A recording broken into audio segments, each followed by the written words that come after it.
It's 4 o'clock, so let's get started. Let's call ourselves to order. Thank you so much. Welcome to the Building Block Island's Coastal Resilience Vulnerability and Solutions Workshop. My name's Judy Gray. I'm the chair of the Block Island Coastal Resilience Committee. There are 9 of us on the committee. Can everybody who's on the committee in the room raise your hand so that you can see who? Okay, so now you get an idea of who the other committee members are. Um, um, we are an advisory committee to the town. We don't execute a budget or, any decisions that we make are decisions to advise the town in a specific direction, just to clarify, what our role is. There's an agenda that I see many of you have, and another piece of paper that you picked up, I hope, has little squares on it. And this is a challenge for you. This is a bingo game, and it's going to encourage you to mingle with other people. And for example, if you meet someone who worked to reduce runoff at their home or business, you get to check off that box. And we have bingo prizes. So we want you to go around and talk to other people. Oh, one of them here knows 10 or more neighbors by name. Ruh-roh. Anyway, so please keep that with you. The format for today is to hear first from our contractors at GZA about what they've been developing as proposals for the town for addressing dune resilience along Corn Neck Road. We have been focused on Corn Neck Road since Hurricane Sandy. If you look back at all the studies that the town has done, that has been the focal point of the studies. And so because of our consistency, we were successful in raising funds from the National Fish and Wildlife Federation and from the Rhode Island Infrastructure Bank. So we have about $650,000 to do planning and then for what to do for protecting Corn Neck dunes. And then we also begged them for a little bit of money to turn over some sand, actually do a project so that we could actually show that we were doing something for the money that we were getting. So we are going to hear for about 50 minutes to an hour from GZA about the proposals that they're developing right now. This is your chance to really give them some input. They need to hear from not just the committee, but from all of us about what's acceptable, what isn't acceptable, what are your considerations. The second half of our 2-hour session today, we will break up into 5 tables. We've got table 1 up front, 2, 3, 4 is over on the east side, and then 5 is in the back. And each table has a subject matter and has snacks on it. And there's beverages in a cooler outside. So help yourself. There's sodas and seltzers and things like that. So help yourself. But when we break up into the tables, each table will have a different subject, and you'll have a chance to interact with people at that table to address questions that you have about that subject. For example, one of the tables, table 1, is Corn Neck Road resilience. Very relevant to what we're going to hear presented. Table 2 is about mapping. It's some of the technology that we're using to learn about that technology. 3 is about salt marshes. Very big issue out here. Table 4 is well intrusion, failing septic systems, erosion. So they're concerned about fresh water. And then table 5 is oriented towards solutions and partnerships. So please, take your time, go around to the different tables, actually take the time to listen to what the people at the tables have to say. And I hope that by 6 o'clock, you all have had a very valuable experience and that you've learned a lot and that you've had fun. So, did I forget anything? Where's Nora? Nora was going to stand up here with me, I see. Okay. Oh, I know. I know one thing I forgot. Around the room are pictures, and they say, picture this. And then there's little sticky notes all around. Each of those picture this is a picture of something that we would like your ideas about. So, for example, the picture of the beach house, big hole in the dune where the beach house is. What are your ideas about what should happen there? What are your ideas about the flooding at the corner of West Side Road and Ocean Avenue by Bimmy and Dead Eyes? So we really want to hear from you. So is there anything else that I need to say in orientation? I'm going to turn it over to our GZA colleagues.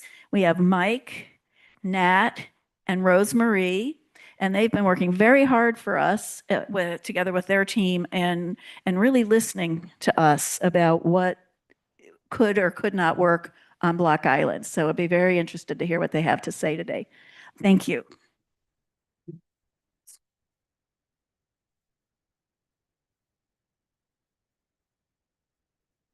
All right.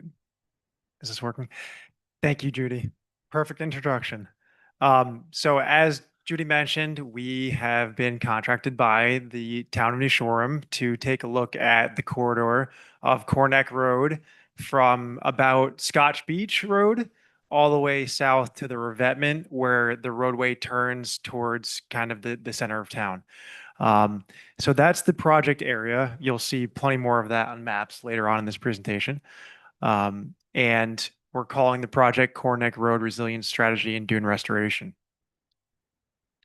So today, what I'm specifically going to talk to, what we're going to talk to, we're going to give a project update. This is the second meeting, public-facing meeting of this project that we have been involved in. The first phase was a vulnerability analysis that we had a public meeting back in May. So that's where we summarized our environmental conditions analysis, where we looked at things like water levels, waves, precipitation, and we assessed the vulnerability of different areas along the site. So we'll give a quick summary of that. And then we'll dive into the meat of this presentation where we really want to focus on mitigation strategies and solutions and different concepts that use these strategies and solutions to mitigate these coastal and precipitation hazards. And then we'll take a look at next steps and open up the discussion, hopefully have a really good open discussion. But for the purpose of this presentation, I'm probably going to talk for about 40 minutes and try to stay awake. I'll try to keep it interesting. But if you can hold your questions to the end, note the slide and happy to go back and talk about any of them in more detail. So just let me know at the end of the presentation. So introductions, these are some of the people who have been participating in the meetings who are both a part of the town and some of the consultants working on this project. And as an update, I mentioned some of this already, but we did have a meeting back May 15th. Some of you may have been there where we discussed the vulnerability analysis. That meeting is on YouTube. So if you want more detail than we can discuss in questions after this, feel free to go check that out online and you can learn a lot more about the specific environmental conditions of the site that we evaluated. And then presently, we're August 4th, and we're discussing the mitigation strategies, conceptual designs, and the next steps. The things that we want to come from this meeting is first, we want to hear from all of you what you think of the concepts and the strategies that we're throwing out there, what you like, what you don't like, if you have ideas that we may have not covered. And that's going to help guide us to select a conceptual design to bring to later design and construction. So that's the goal. So with that said, the project has a specific set of objectives. the overall objective, I'll briefly read this, is to bolster the long-term resilience of the Barrier Beach and Salt Marsh system while protecting the existing roadway. And we're hoping that the chosen approach does many things, which is mitigating erosion, threats from rising sea levels, and from coastal storm events, and at the same time stabilize the shoreline, enhancing the shoreline, maybe building back dunes and vegetation, and making sure that the whole stretch of land here can resist these coastal dynamic processes. So this map on the right shows approximately the project area going from Scotch Beach all the way down to the revetment at the southern end. That's the area where Corneck Road is kind of constricted by land on both sides that we're focusing on. And then some quick overarching goals are protecting Corneck Road, protecting the Town Beach Pavilion and parking areas, maintaining access to the beach because that's what it's here for, and maintaining the dunes and habitat preservation. Block Island is naturally beautiful. We want to maintain that and keep it that way. So with all that said, just orienting everyone, and I may be naming things and talking to things in this PowerPoint that you might call by different names, but typically this is what I'm referring to in this presentation and how we'll refer to it in the discussions after. But Scotch Beach Road is that area at the north end. There's a parking area and then a drive-on access to the beach. Across from that, we have Dingy Mosquito Beach and some marshes all the way along the west side of the roadway. And back on the east side, there's a number of paths that go from the roadway or parking areas up through the dunes and onto the beach. So we show first, second, and third path here, as well as the path in the north and south parking areas. But there are a couple others as well. And then we have the Town Beach Pavilion and the beach parking areas in the middle. And then all the way down at the south end, we have the revetment, which is that rock wall that has the walkovers down to the beach that abuts the east side of the roadway. And these areas were identified during our vulnerability analysis as well as discussions with stakeholders in the town. And these are kind of key features along the stretch of coast here. So just taking a more in-depth look at each one of these areas. We took some pictures multiple times, but everything here is from the late winter, early spring, where we had a drone flight and some ground images. And you can see that on the left and the right here. The right is looking towards Corneck Road on Scotch Beach, and the left is just the aerial. And we have that again just to orient everyone for what it looks like. We'll say present day, but this is again back in about March, so you don't see the nice green vegetation. But these are the pathways. This is first path looking towards the roadway. And you can see how it's kind of widened out on the beach side. Then the Town Beach parking area. We just have an image of the north lot here in the pavilion, but the south lot looks pretty similar, as I'm sure most of you are familiar with. And then down at the southern end, the revetment that I talked about, right now it has a sand cap on it. And it's planted nicely. We had a relatively calm winter, so it maintained, which is great. But underneath that is all stone, like you see down at the beach side. And then all along the west side, we have marshes. There are some homes and roadways, but for the most part, it's marsh and calm waters along the west side of Corneck Road. So that was quick, just orientation of the space, the project area, and now we're going to dive into a quick summary of things that we've already discussed in detail. And like I said, you can go back to YouTube and learn a lot more. And we're happy to answer any questions if you have any after this presentation. But in summary, we really looked at 4 different categories of hazards: precipitation, wind, waves, and water levels. And as we all know, a lot of times these all come in conjunction with each other at the same time in the form of a nor'easter or a hurricane. And when you get high water levels, you get large waves and you get high winds and then you get rain. So they do all kind of fit into the same category, but there are times when they can be separated and need to be separated and looked at to really understand the vulnerability of each area. Um, but the major takeaway from our entire analysis, well, one of the major takeaways is that there's going to be storm transformation moving into the future. So a present day storm event that might occur one time per year, the damages that you would see from that will likely happen more than once per year in the future.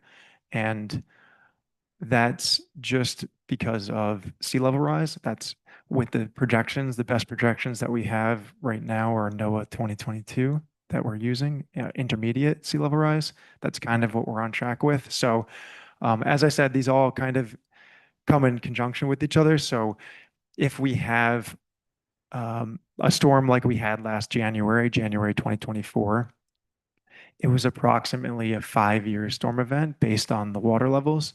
And each one of these coastal storms has large waves, but the largest of the waves can't really ever make it to the shoreline. They break offshore, and you kind of have a fixed wave that's hitting the shoreline. So, regardless of the storm size, the wave impacting the shore is pretty similar. So, when you raise your water levels up, when there's sea level rise, the waves can just impact the shoreline further inland. All this to say, sea level rise increases your wave damage and your flooding damage, which are two of the largest factors along the coast. And just a quick another summaries, Hurricane Sandy, which we all might be familiar with, was about a 20-year event. So if you look in the first column, we have 20-year down, 3 up from the bottom. And if sea level rise goes as projected as the intermediate from NOAA, in 2050, a Sandy-like event might occur every 5 to 10 years. And then if you go out to 2070, that sort of event, the damages from that event might occur on a 1 to 2 year time frame. So you can see how that increases pretty quickly as sea levels rise.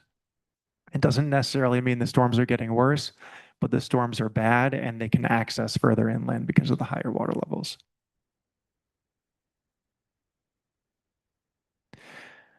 So that's a very, very brief summary of the hour-long presentation we gave a few months back, but just gives you an idea. And I think most of the people in the room live it and see a number of the vulnerabilities. And the other one that I failed to mention is the precipitation. The parking areas flood, especially at the town beach. There's always standing water there. And that's due to rain events, and the rain doesn't really have anywhere to go because of the low-lying nature of the parking area. But we'll discuss that a little bit more later on. So with these vulnerabilities that we just looked at, we have to come up with some strategies to make these areas less vulnerable. And to do that, we have a number of different solutions that we look at. And we tried to distill that into a few slides that we could present today. So what we did is we broke down all of these different strategies into a few different categories and a few examples for each category. So I'll talk through these. And this is just a summary, but it gives you an idea of all the different things that could potentially be done on coastal sites like we have here, and how we can combine these and create a concept that helps mitigate from these hazards. So the first is natural nature-based features. And I'll say all these categories are in no particular order. None are necessarily better than any of the others. It really just depends on your site-specific conditions and your budget and a bunch of other things. But they can all really help. So natural nature-based features are pretty much what it sounds like, using natural materials to help alleviate hazards. And on the bottom left here, we have thin layer deposition. That's something that's typically done in marsh areas where you take a little bit of sediment and you spread it out over the marsh so that the marsh can root at a higher elevation. It's very subtle. This one is an extreme example here where the marsh was pretty well inundated, so it got a lot of sediment, but generally you don't kill off the marsh. You just add a little bit of sediment so that the marsh can keep up with sea level rise. And that's typically what that's done for. Another natural nature-based feature is using something like dredge material, sand, and building up your dunes, building up your beach to higher elevations to better protect the coastline. And then another example, strategy, and technique is living shorelines. And living shorelines generally consist of some sort of hardened structure with some soft structures. So here we have an example of reef balls in the bottom image, and then a core log with some oyster castles in the top image. And both of these help slow down wave action and currents and allow vegetation to thrive inland. So those are some of those natural-based feature toolbox options. The next one on the list is hybrid shoreline protections. In the first example here we have on the bottom left is something like a stabilized slope using core logs and some sort of natural or synthetic fabric along with plantings. And basically you're stabilizing the slope long enough that the plantings can take hold and have that natural feature. The middle image kind of represents that. Something else that you can do is you can have a buried rock structure. So something like a revetment, kind of like you have at the southern end of Corneck Road right now, where you put sand on top of it and then you plant on top of it, and it's kind of hidden, but it still has a hardened core that exists. If the sand ever gets washed away, there's still a structure there to help protect the shoreline. And then something else we have shown here is a cobble berm, which is a berm or revetment that consists of really small stone that is allowed to move around when you have more space. You can put one of these in and they kind of generate a little bit of more natural beach profile, but they still have larger stone than sand that can protect the shoreline. So those are some hybrid shoreline protection options. Next, dune restoration and vegetation. These options are all fairly similar, but they typically consist of something that traps sediment. So we know on Block Island in the winter, a lot of sand gets blown around and moves. And if you can put something up like a fence or beach grass plantings to stop that sediment from moving and kind of accumulate in a specific area, you can rebuild your dunes naturally that way. And you don't have to truck in material as long as you have a beach like along Corneck Road where there's a lot of sand movement. So that's kind of the general idea for dune restoration with vegetation. Some other toolbox options include green infrastructure. Now, this can mean a lot of different things depending on what area you're looking at, but for this area where it's low-lying, we're coastal, the green infrastructure options are typically something like shown here in these images. These are bioswales, infiltration basins, vegetative filter strips, and rain gardens. And what they are basically are depressions or dugout areas of lower elevation where water can go to, and they're vegetated, so they slow down the water movement and they allow the water to infiltrate into the ground. And they also create an area for the water to pool, and rather than pooling on a parking area or road or someplace else that you don't want the water. Another mitigation strategy is permeable surfaces. And these also come in many shapes and sizes. We have a few here. The first one on the left is permeable pavers. Permeable pavers are pavers with holes in them. The pavers themselves allow water to trickle through, and the gaps between the pavers are typically filled with something like gravel, and that gravel allows water to filter through into the subsurface area. So you don't have standing water like in this image on a parking area. The middle solution is a true grid system. That's like a synthetic material that has a similar effect. It's a bunch of, in this case, honeycomb, synthetic grids that are also filled with gravels, and those allow water to filter down into it. And the last is something like just adding less compact material, or it could even be compacted, but it has bigger void spaces. So it allows water to filter down into it, like gravel or shell hash, something like that. So these all kind of have a similar base, but different top layer material, and there's positives and negatives to all of them.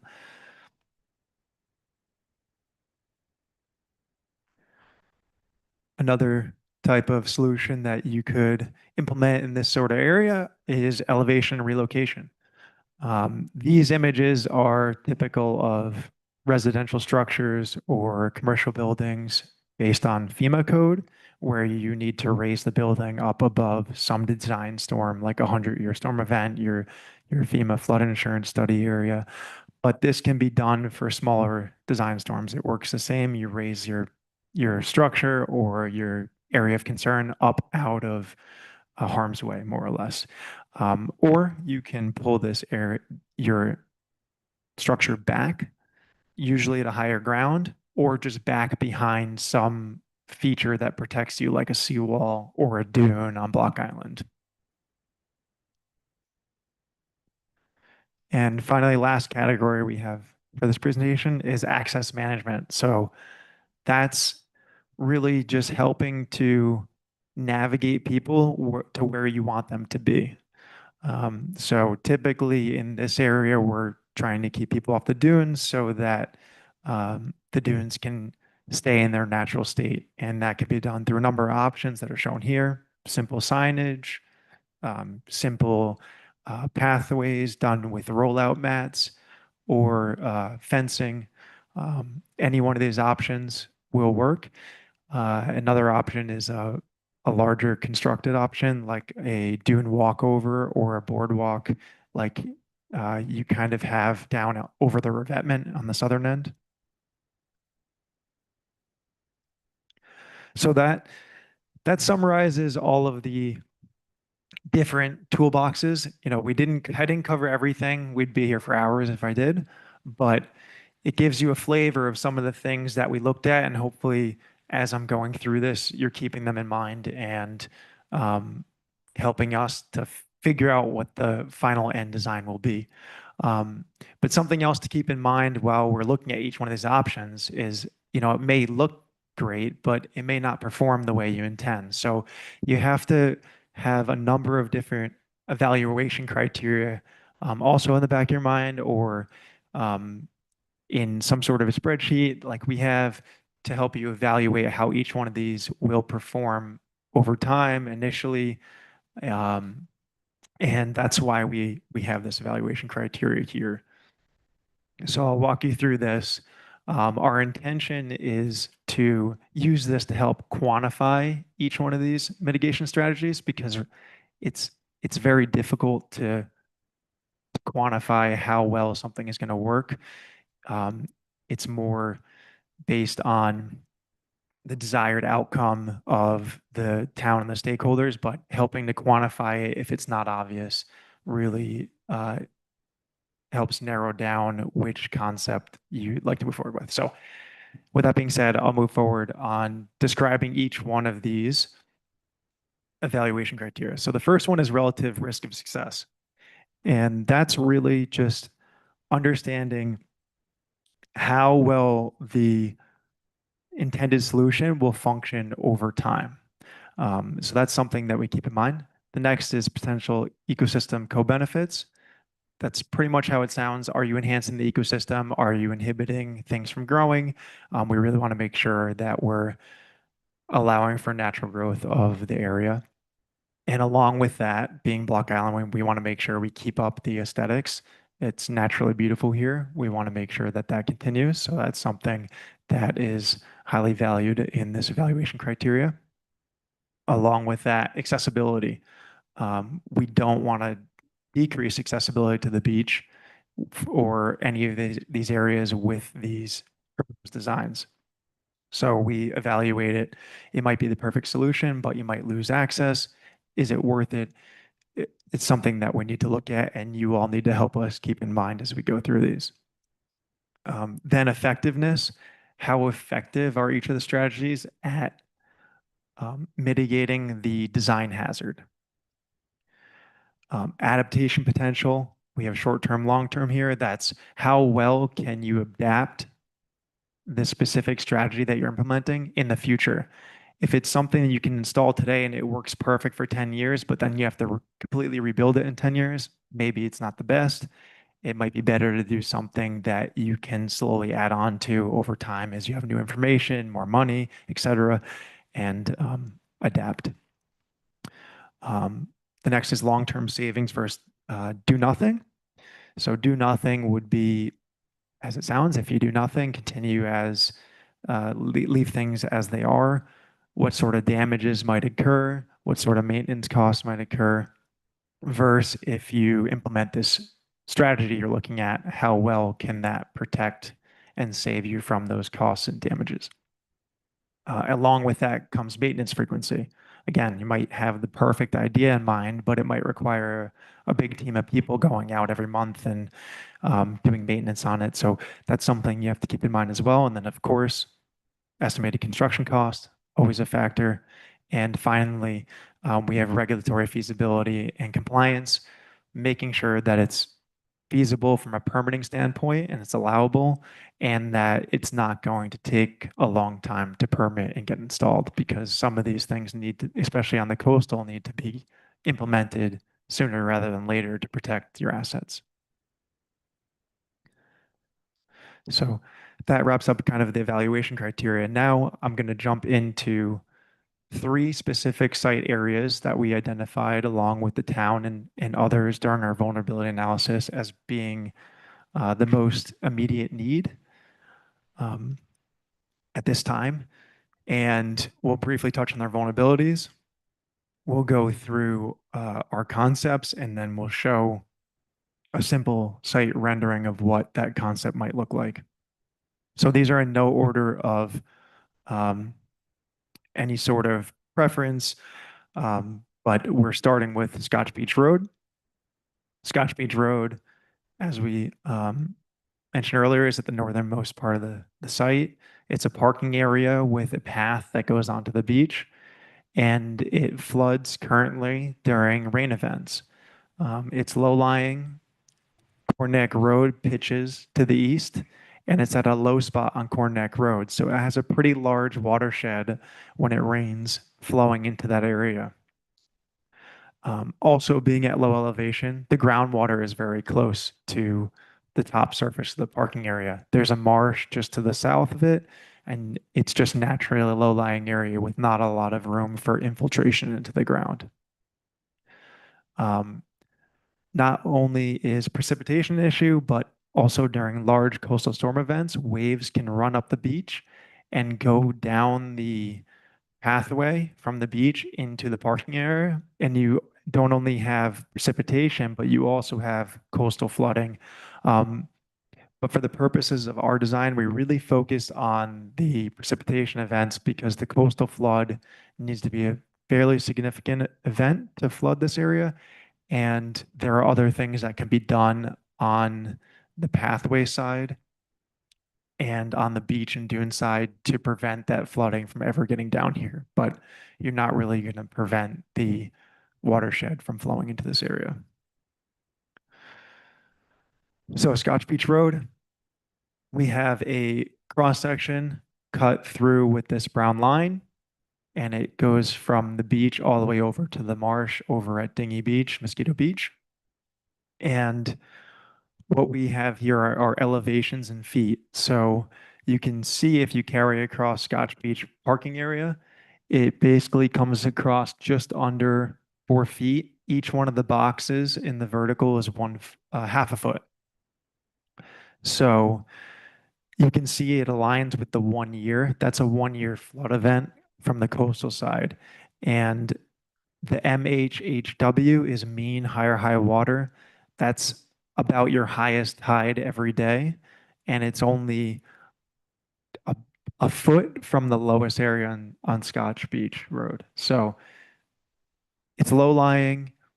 the water that rains there can't really go too far into the ground. There's a marsh just to the south, and that's just kind of the overall picture here. We have water coming in from the dunes. Corn Neck Road is raised up. You can see it on the left. So water flows off Corn Neck Road and just pools. So our first conceptual design to mitigate that hazard, the precipitation, is pervious pavers. So we had that image in our toolbox earlier. Pervious pavers are pavers with gaps in them, filled with crushed stone or gravel to allow water to be stored underneath the pavers. And this area, using permeable pavers, would be able to protect against a 100-year rainstorm event and be able to store the water underneath these permeable pavers. So basically, this image doesn't really show you too much, but essentially you'd have to regrade the area. You'd take out some of the sand and gravel that's there, fill it back in with more porous material underneath, and then have your pavers on top. So you'd be able to store the water underneath all of the pavers. And then we have this vegetated swale just to the south. So the whole area would be pitched towards the vegetated swale and the lower elevations in the marsh to the south, so that if in the future the pavers got clogged or we had an event larger than 100-year, the rest of the water would run to the lower elevations and keep the parking area as flood-free as possible. So that's the first conceptual design for this area. The second looks pretty similar, except for we have a larger vegetated stormwater management area. And that's, like we showed in the green solutions, essentially a big ditch filled with vegetation to help slow down that water movement, store the water, and let it infiltrate into the ground. This sort of solution would also have a gravel top, but without the pervious pavers, and it would be sloped down towards the marsh to the south. And the difference between this design and the pervious pavers is this design would protect up to a 25-year precipitation event, whereas the pervious pavers get you to a 100-year event. This only gets you a 25, and you lose some parking because you need the larger vegetated area to support all the rain that's flowing down off the area. If you wanted to protect against a 50 or 100-year rain event, which you would need to eat up more of your parking spaces for the vegetated stormwater management system. And just quickly to show what this might look like, it's a little bit difficult to tell, but this is the parking area. It's flooded under some foam here. This is after both some coastal flooding and a rain event. And in the future, if you were to take design option 2, which does not include the pavers, you would have some sort of pervious surface like this gravel shown here. It would be graded and sloped towards the wetland and the vegetated area, that stormwater management system, which in this rendering is a little bit difficult to see, but it would be a ditch, a swale. So that would trap some of that water. I know I'm moving fast, but please just hold your questions to the end and happy to answer them. The second area is the town beach parking area. This area, super similar issues and solutions to a Scotch Beach, but it's not 100% the same. We have low elevations, we have a large watershed, and precipitation that all feeds down into the north and south lots, but particularly the south lot. That combined with compacted soils, it makes the water, it takes the water a long time to infiltrate into the ground. One other issue and vulnerability here is the Town Beach Pavilion. The Town Beach Pavilion is sitting exactly where the dunes probably would be naturally. So you have this gap in the dunes where during large coastal storm events, water can run up the beach from wave action and into the parking areas. And that's kind of shown on the bottom image here. So that can definitely happen. It doesn't happen nearly as frequently as the precipitation flooding, as I'm sure most of you know. but it can happen more frequently than happens at Scotch Beach Ave or Scotch Beach Road because of the low-lying area around the pavilion.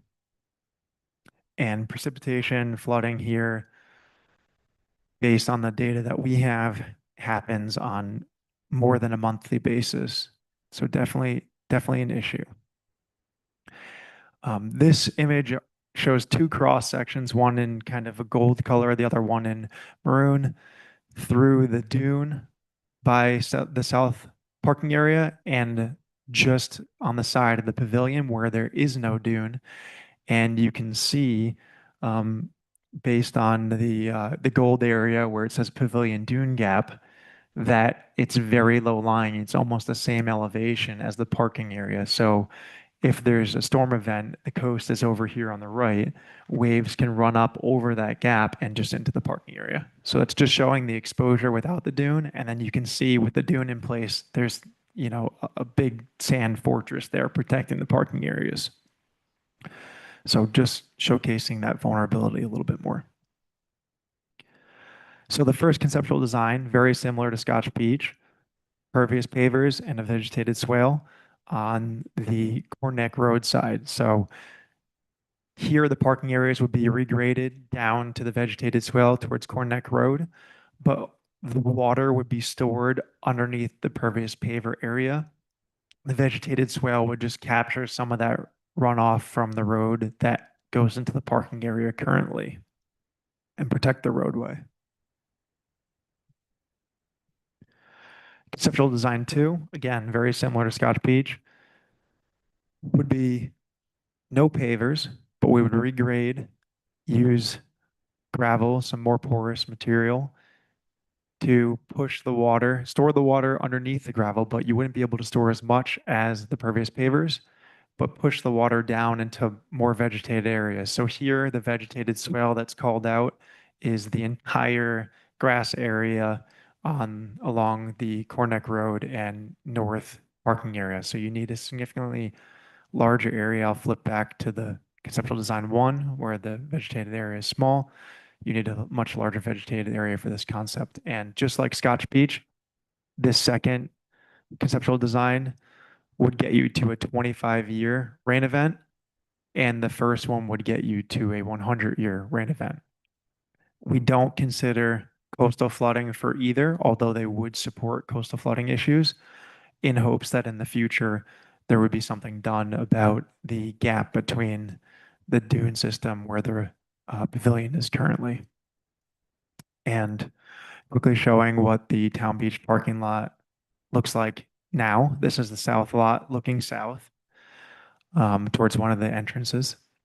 And this is what it might look like if you were to use those pervious pavers. And similar sort of idea for Scotch Beach, we just showcased the other conceptual design for this area. And here we have the pervious pavers. We have the grade slope towards the vegetated swale and the vegetated swale along the roadway. Shifting gears to the third area of concern, we have the dune pathways. The dune pathways are numerous throughout the project area. There are 2 in the parking lot areas. There's 1 down by Baby Beach, and then there's 3 up between the Town Beach Pavilion and Scotch Beach Road, and there might be another one mixed in there somewhere. But the main issues here are pedestrian traffic. So that's vehicular and foot traffic. And what happens is as you walk on the path, as you drive on the path, you push sand out of the way, you lower the elevation a little bit, might unintentionally step on some vegetation, and over time, that just widens and flattens the pathway. And then on the beach end, when people reach the beach, typically you want to go north or south on the beach to where you're going to be setting up. And even if you don't cut too close to the dune system, over time, if you're walking by there, the sand will start to slump and the path will get wider on the beach side. So those are some of the bigger issues along the pathways. And once you have that lower elevation in the dune, cut through the dune with the path, waves can then run up the beach and they can interact with that unvegetated lower area and make the problem even worse. So just to show that, this is one of the paths. This is the one that's just north of the northern parking area. And you can see in the image on the top left, it's highlighted in yellow. And then we have a blown up image with the purple line through it. The purple line is a cross section that's shown on the bottom from left to right. So those are elevations in feet. And basically, you can see where the natural dune height is, and then how there's this big dip in the natural dune before it continues on the other side. And that dip is right where the path is. So if you were to allow natural processes to occur or never have this path to begin with, that dune line would continue straight across. So it just shows kind of the gap that you have here. And that bottom is feet, and it's a pretty wide area. You can see that path widens out as you get to the beach even further. So just showing that vulnerability. To mitigate against both the coastal erosion from waves and the erosion just over time due to pedestrians walking on the path, you can do a number of things. For this first concept, we show a few of those that can be completed in conjunction with each other, like walkway mats, revegetating areas with some plantings, and using fencing to direct where you'd like people to walk. And here we have it forking out at the end so that people can walk as they naturally would to the different areas of the beach. But you don't need to have both forks. You could just have one and it would be even more resilient. But you really want to have that revegetated area seaward of the main path so you have some protection from the coastal waves coming up and interacting with the path. The second concept is just simply closing off a path altogether. So that kind of speaks for itself. You rope it off. You can plant it. You could put fencing in there to help trap sand. The plantings also trap sand and rebuild the dunes faster. But there's a lot of sand movement here. So if you were to do nothing other than rope it off, over time, you would likely build back your dunes to some extent.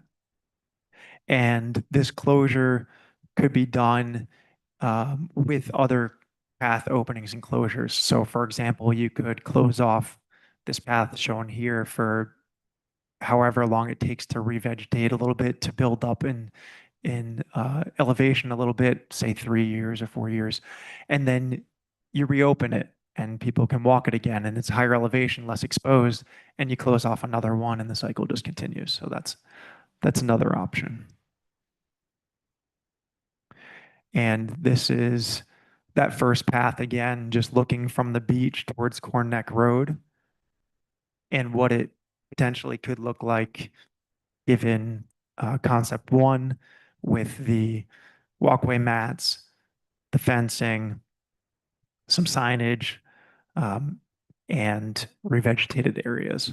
So you can see here how this revegetated area in the front would stop waves from running up towards the main path and eroding away at the dunes. It would at least slow the water down.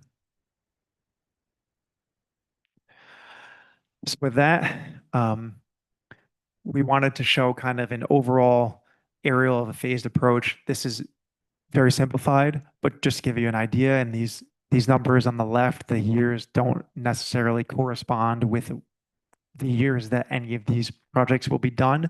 It just gives you an idea of what a phased approach might look like. Everything in green are kind of the areas that we can do something now. There are issues right now that can be mitigated fairly easily at this time, and that we are looking at during this study. So those are the pathways, Scotch Beach Road, the parking areas, and the next phase would be looking at the areas that are also very vulnerable, but maybe don't have an immediate issue, such as the revetment of the Town Beach Pavilion. The Town Beach Pavilion, without a large storm, it's okay. But it's notable that that storm could happen and you could have flooding in your parking areas again. You could have damage to the pavilion. So that definitely needs to be in the second phase. Same with the revetment. It's okay. It's holding up. It's doing what it needs to do. We had a minor year this past year storm-wise, and the plantings look great. It's holding up. But over time, you could have stone movement from wave interaction. The water goes right up to the revetment. And if some stones get dislodged over time, or during a big storm, you could have some damage to the roadway like happened back during Sandy. And then lastly, we have the marsh and everything on the west side of the road. The west side of the road is a lot more protected, but it does have issues. The biggest issue likely being sea level rise and making sure that that area maintains and keeps up with sea level rise. So that's something like thin layer deposition, as we discussed earlier, for the marsh.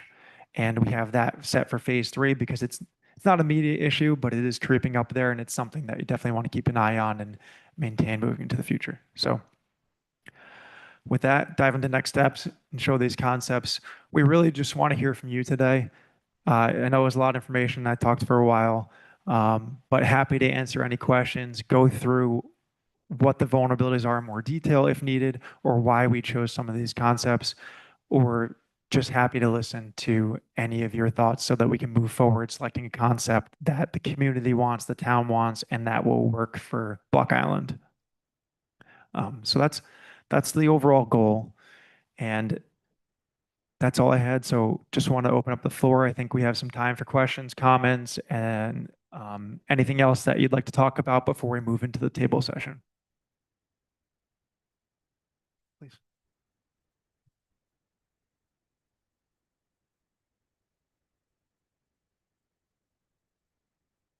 Yeah, the question was, is the revetment the area where we could lose Corn Neck Road and we could have two islands?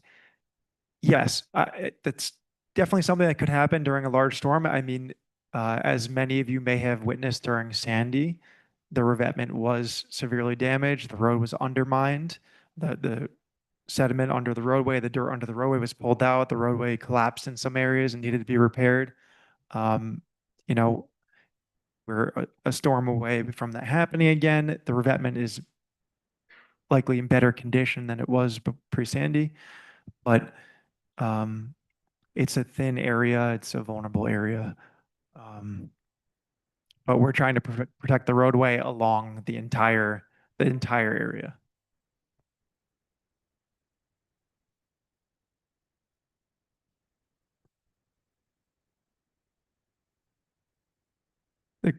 The question was, which of the possible improvements would help prevent damage to the revetment? And at this stage, we are only focused on the 3 areas that I spoke about, the 2 parking areas and the pathways. We're considering that one area, even though that can be done at many different pathways. The revetment would come at a later phase, and that's because it doesn't have a current issue. It could. There's always a risk of a large storm, but presently it's not the most immediate need as we understand it.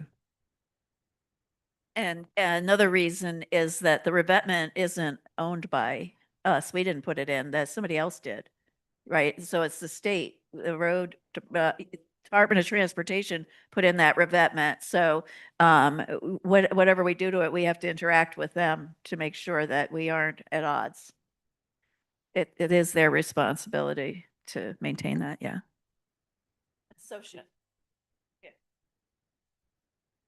I was interested in the nature-based solutions that you presented, especially the hybrid ones.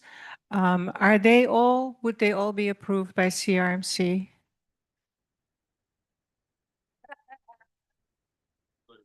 Yeah, question. We would recommend and have a pre-application meeting before moving forward too far in design with any of these and kind of get the okay from the different permitting agencies.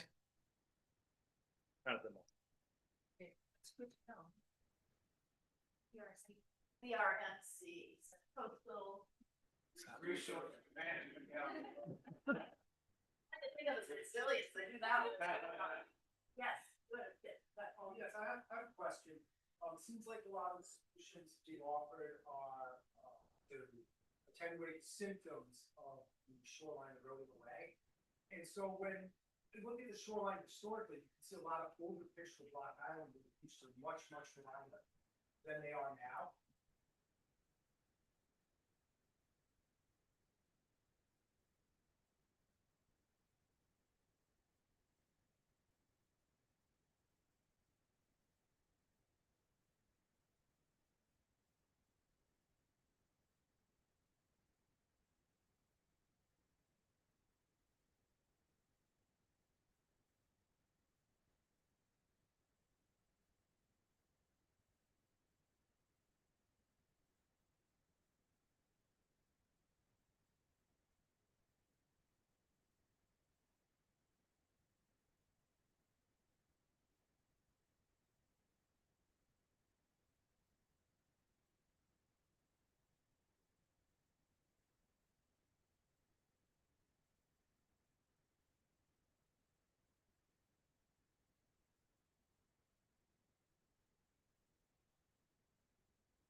I-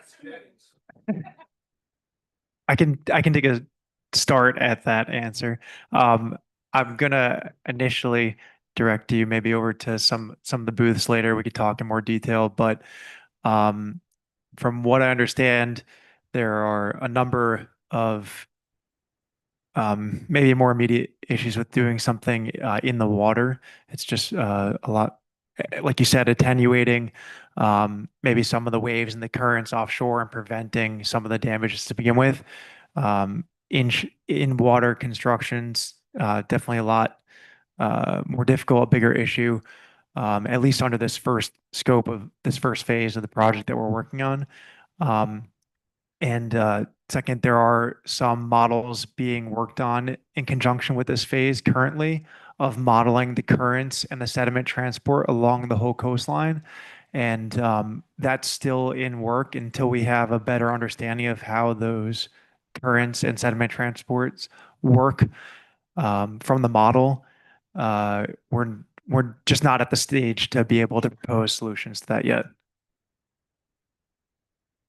Can I also attempt, so, I want to step back a little bit. All of that sand on all of our beaches, right, comes from the bluffs, right? There's no magic source of sand someplace else that's sneaks up on us. But almost all the sand on our beaches comes from our bluffs. The general direction of sand movement is from the south to the north. And the jetties have made a huge difference. The position of maximum erosion on the island, coastal erosion on the island, is at the transfer station on the West Beach. So, so, so that those are just sort of like background facts for answering your question. Yeah. So, it's this project is focused on Corn Neck Road because that's what we were told, where we were told we really needed to focus. We made a big fuss about it after Sandy, and now we're following through. But there are a lot of projects around the island that are of import to a lot of people. And so we're trying to pick the projects for the town. The other thing I want to say about the revetments is those also aren't ours. Those belong to the Army Corps of Engineers. The jetties, what did I say? Revetments, sorry. The jetties belong to the Army Corps of Engineers. And in a conversation just this week with Mike Shea, he described to me how, and after Sandy, when they rebuilt the old harbor jetty, they actually changed the shape of the outer edge of it. And we can now see the difference in the sand that's being starved behind the Surf Hotel up to Baby's Beach. And so, so I think what we're trying to do is navigate the stuff that we're actually in charge of and study all the rest. We have here Annette Grilly in the audience today. She's a professor at University of Rhode Island, and she's doing modeling right now of the water flow along Crescent Beach. And then we also have some geologists looking at, we hope, the sand budget for Block Island to actually, we've never actually done a sand budget. But you had a different question. Go ahead.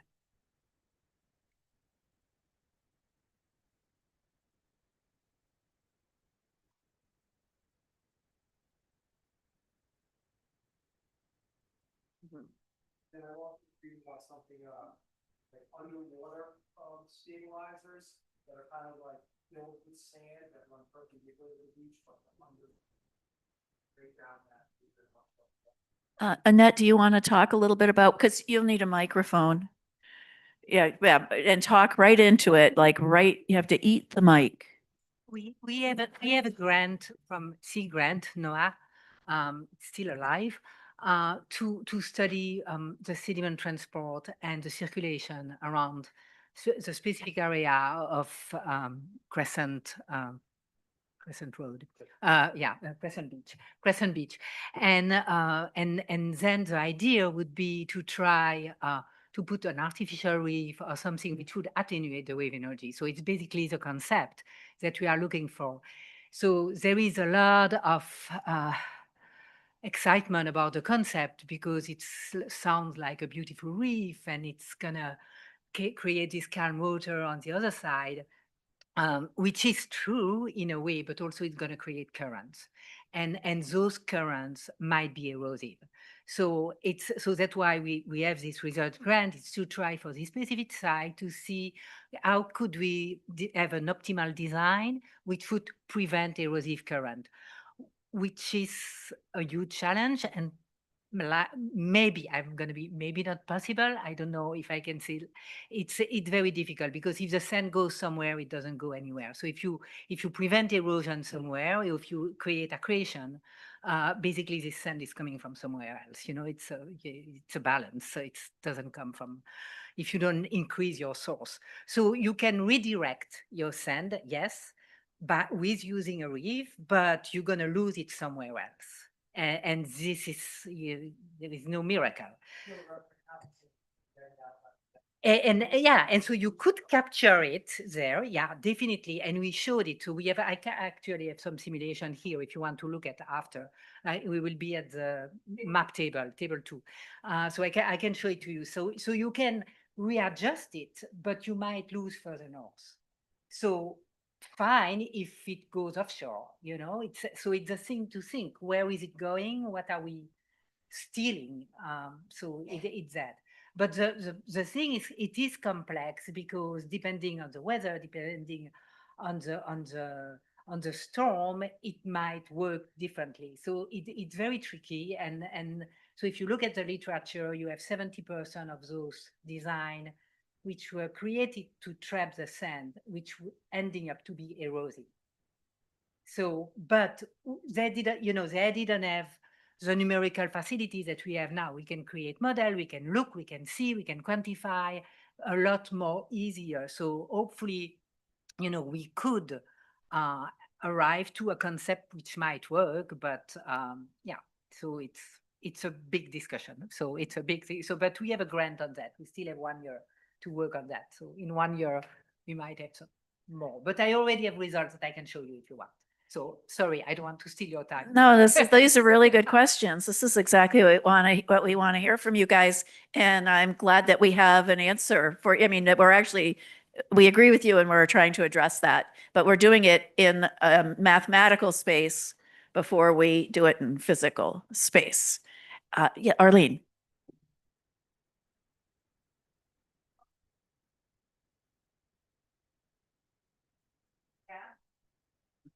Yes. Yes, but this is a very passionate issue for some people, that they love that beach house. Some people only come to go to the beach house. And there's a lot of sentiment around it.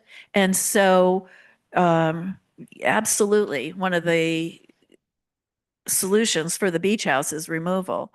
But yeah, remove it from its current location. I'll tell you my honest opinion about that is that I would guess that as a community, it'll get taken out by a storm before we get around to taking it out. That's just my, because of how, because there's two sides to it. And because it's difficult to make that kind of a big change. I mean, maybe we can, as a community, figure it out. There's lots of good solutions if we move it. I mean, you could still have stuff on the beach. It could be intermodal containers that can be moved. The thing that we want to ensure in whatever we do is that people can still access the beach, that you can still be handicapped and still get out to the beach, that you can still dabble your toes in the water. So there's a lot of considerations there. That's a really good question. And Nigel.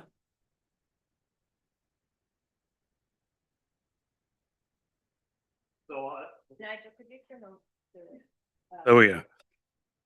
I think you're absolutely right that it's going to take a storm to remove it before we do anything about it. I think the really important thing, though, is that we actually have a plan soon as what to do when that storm happens, because otherwise it'll simply be put back where it is. And so it's really important that, you know, we come up with a solid plan. It's been well thought out. It's gone to the community. We've all talked about it. We've accepted it as the thing to do.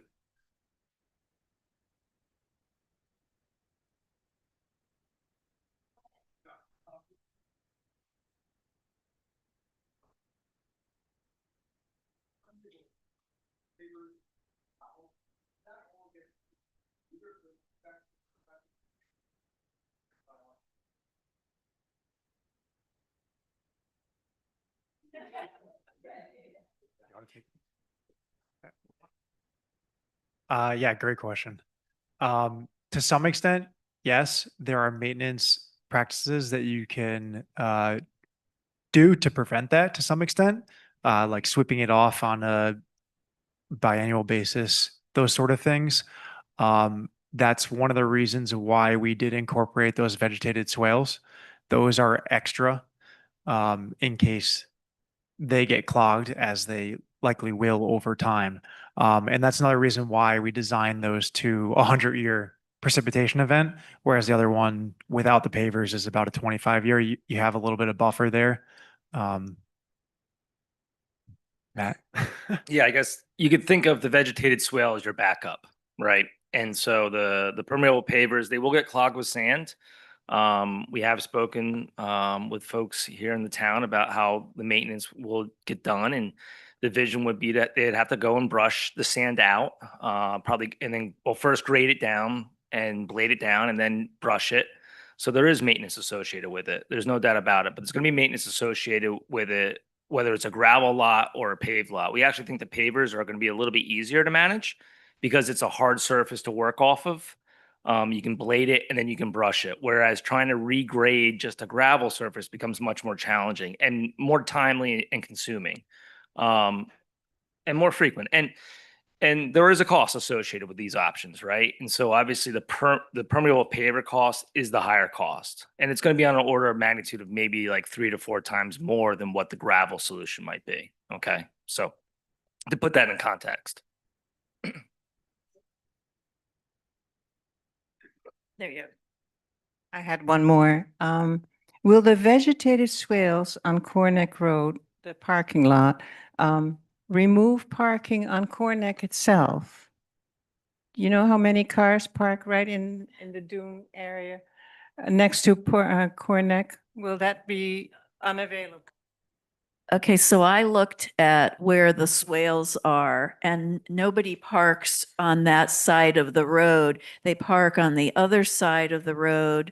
But if you notice, like when you're going north on Corneck Road, there's not people parked right where the parking area is. They park before it and after, but not right in front of where those swales would be located.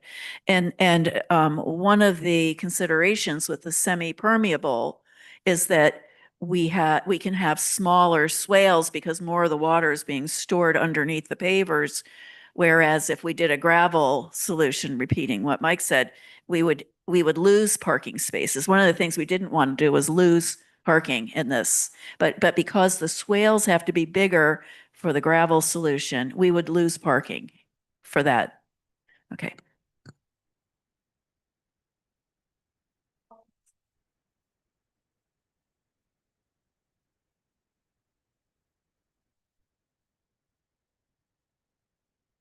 So we're pricing that out still, but it's about 4 times the amount roughly on the order of magnitude. So, we're still working through the costs on the pieces of this. I envision that, maybe you take this in a stepped approach, right? Maybe it's not the full parking lot that's done. Maybe you do the south parking lot first, let's say, because that is the most challenging and probably the area that probably affects you the most in terms of when closure is happening, right? So, to answer I don't have the exact cost at my fingers, but it's going to be about 3 to 4 times more for the permeable pavers versus just placing gravel. And I can say that, at least for from the point of view of the committee, the advisory committee, is this isn't necessarily something we would go to the town to pay for. This is something we would seek funding to accomplish. Just so, like myself, worrying about taxes. Even though you say the cost is, what, 4 times greater, the pervious state lasts much longer.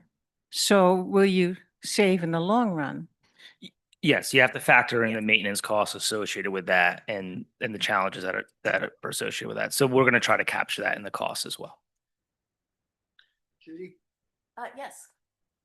my question is, once a decision is made which way to go, when you say it would not come from the town and all of us taxpayers, given what's going on right now in the federal government, where would the sources for these expenses be?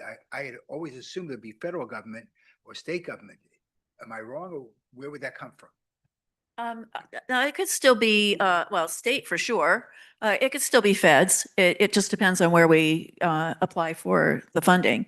It's infrastructure money.